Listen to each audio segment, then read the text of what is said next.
Hello बच्चों, मैं Shrimati YN Khan प्राचार्य आज study with easy way channel पर एक बार फिर अपने नई वीडियो के साथ। बच्चों, आज आनुवंशिकी और विकास के अंतर्गत हम सहलग्नता के प्रकारों के बारे में अध्ययन करेंगे। स्क्रीन पर आप चित्र देख रहे हैं, दो इंसेक्ट्स दिखाई दे रहे हैं आपको।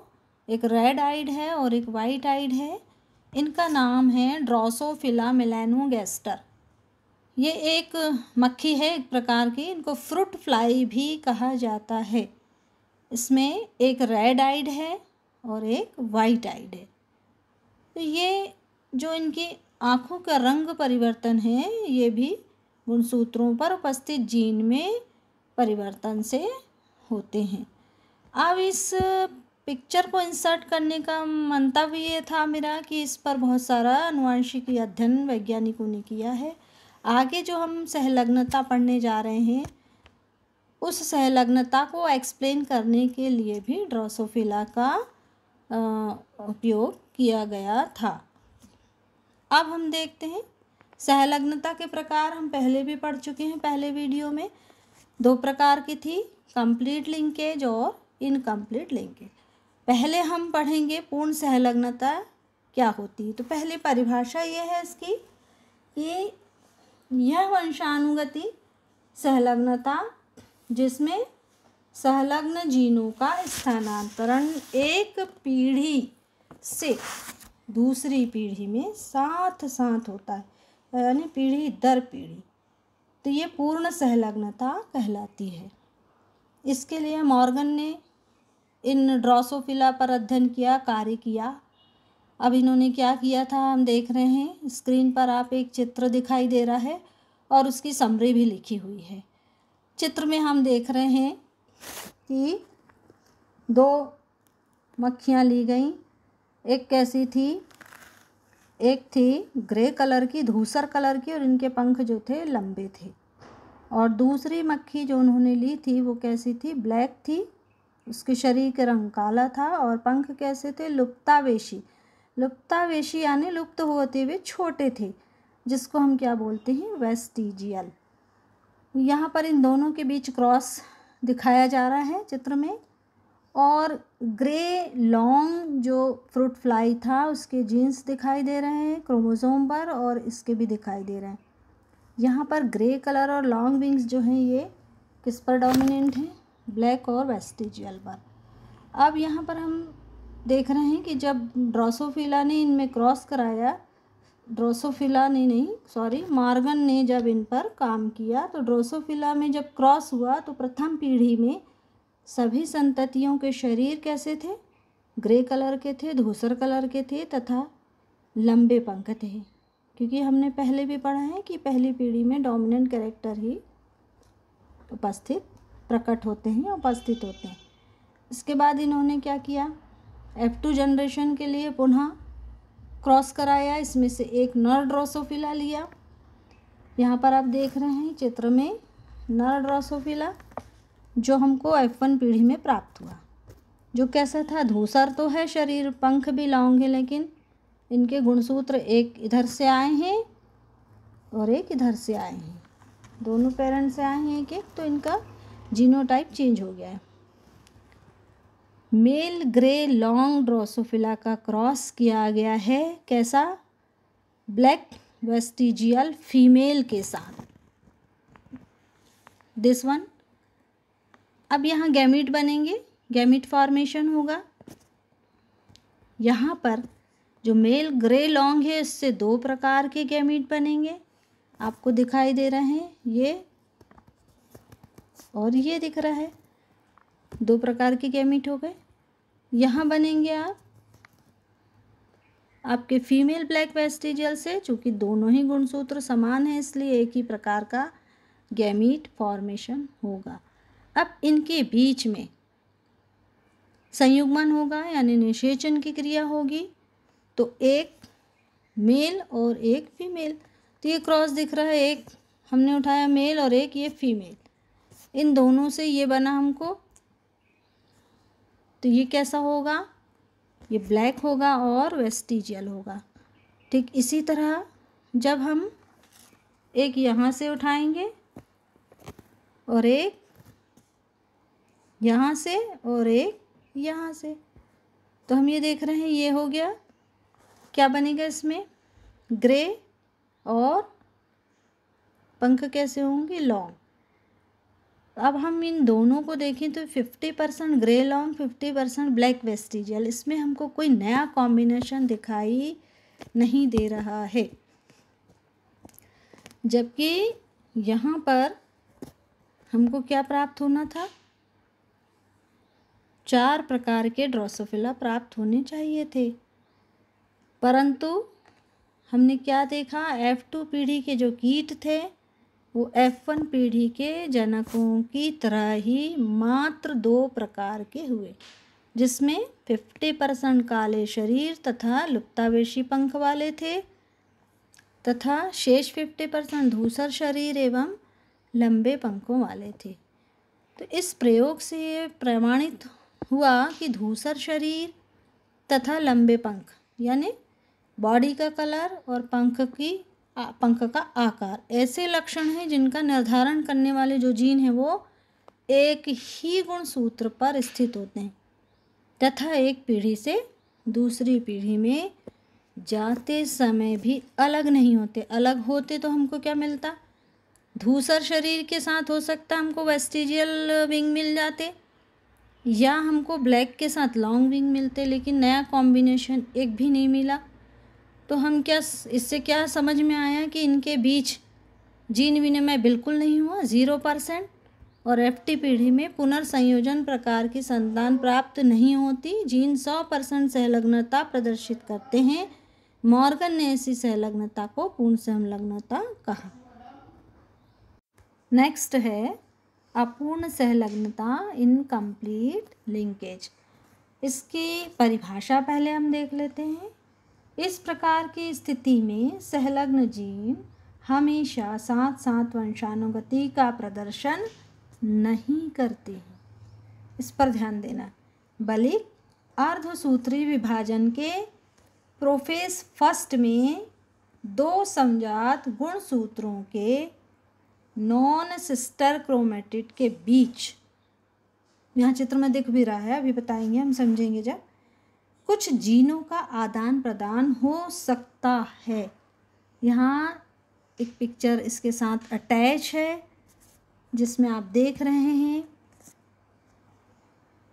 यहाँ पर हम देख रहे हैं जीन विनिमय हो रहा है, क्रॉसिंग ओवर हो रही है ना, सिस्टर क्रोमेटिड के बीच में 2 समजात गुणसूत्रों के नॉन सिस्टर क्रोमेटिड के बीच कुछ जीनों का आदान प्रदान होता है। तो ऐसी स्थिति में नए युग्मित लक्षण वाले जीव विकसित हो जाते हैं, या जनक से संतति के लक्षण विभिन्नता प्रदर्शित करते हैं। समस्त संलग्न लक्षणों में से कुछ का अन्य स्वरूप में अगली पीढ़ी में उत्पत्ति अपूर्ण संलग्नता कहलाती है।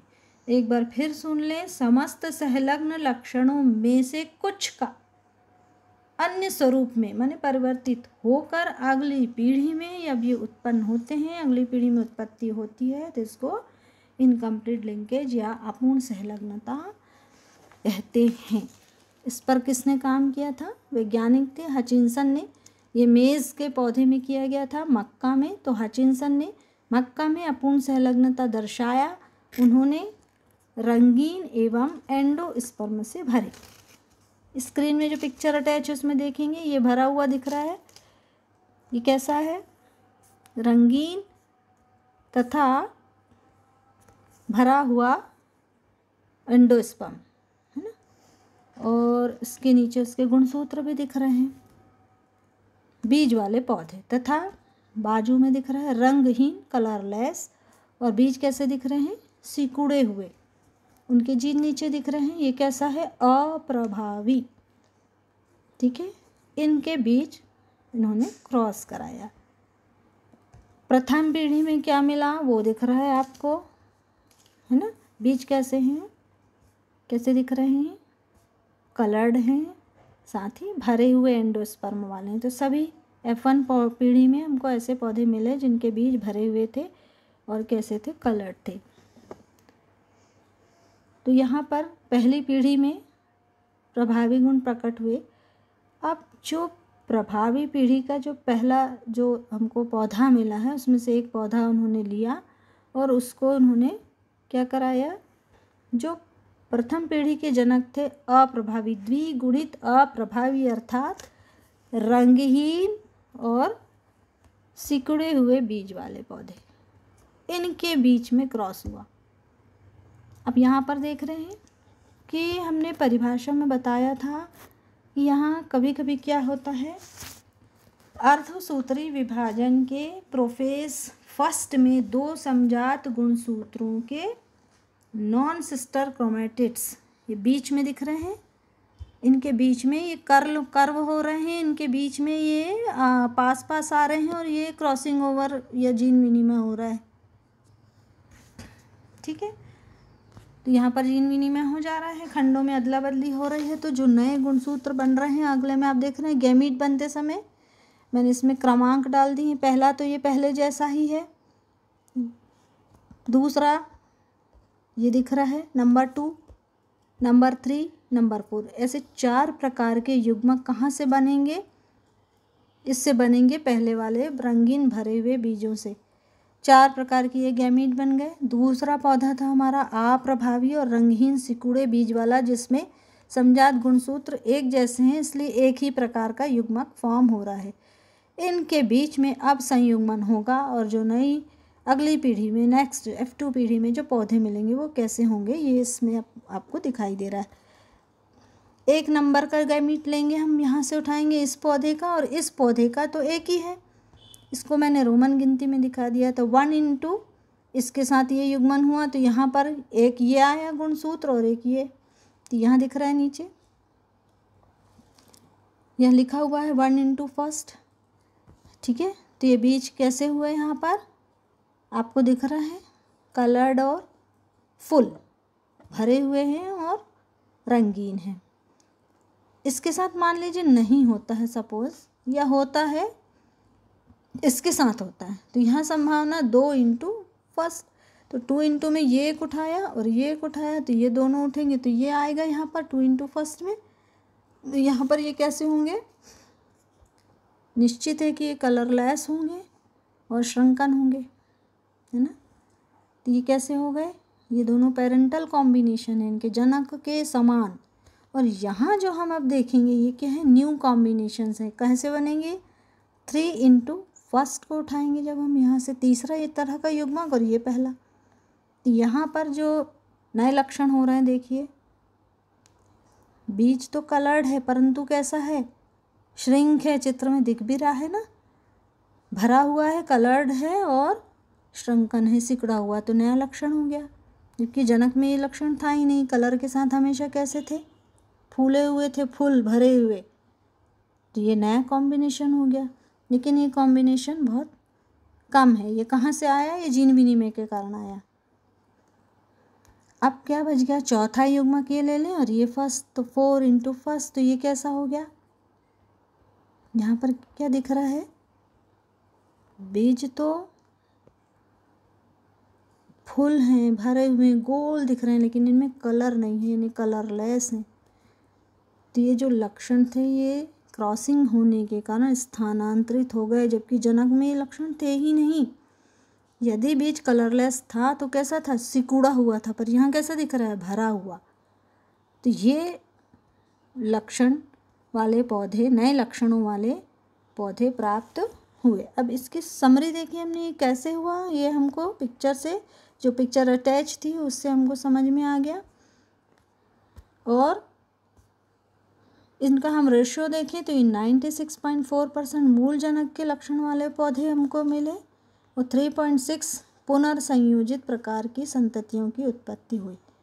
अब यदि यहाँ मेंडल का स्वतंत्र अपव्यूहन का नियम लागू होता, उसके अनुसार वंशागति होती, तो अनुपात कितना होता, सभी का एक एक, यानी 1:1:1:1 ही होता। लेकिन यहाँ क्या था, संलग्नता के कारण रंगहीन भरे तथा रंगहीन कम भरे बीज अपेक्षाकृत रंगीन कम भरे तथा रंगहीन भरे की तुलना में अत्यधिक संख्या में उत्पन्न हुए। इससे स्पष्ट होता है कि यहाँ पर जीन के जो दो जोड़े हैं, कैपिटल सी और स्मॉल सी और कैपिटल एस और स्मॉल एस, स्वतंत्र अपव्यूहन प्रदर्शित नहीं करते हैं, क्योंकि यह जीन कहाँ पर है, एक ही गुणसूत्र पर स्थित होते हैं। तथा 3.6% वाले जो पौधे मिले हमको, उनमें जीन क्या था, जीन विनिमय हो गया था। हमने बीच में देखे थे, जीन विनिमय के कारण ये अलग हो जाते हैं और मतलब 3 या 4% रेशो में हमको नए वेरिएशंस या नए कॉम्बिनेशंस या पुनर्संयोजन प्रकार की संतानें प्राप्त होती हैं। तो चूंकि यहाँ पर क्रॉसिंग ओवर हुई है किंतु बहुत थोड़ी सी हुई है, और मूल जनक के पौधे 96% हैं और समथिंग 4% पौधे कैसे हैं, नया कॉम्बिनेशन है। तो यहाँ संलग्नता तो है किंतु कैसी है, कंप्लीट नहीं है। कैसी है, इनकम्प्लीट है, अपूर्ण संलग्नता है। तो यहाँ पर ये प्रदर्शित होता है कि मक्के में अपूर्ण संलग्नता पाई जाती है। अगर आपको मेरा वीडियो अच्छा लगा हो तो इस वीडियो को लाइक करें, शेयर करें और चैनल को सब्सक्राइब करें, ताकि आपको वीडियो आसानी से मिल जाएं और आपकी कठिनाइयाँ दूर हों।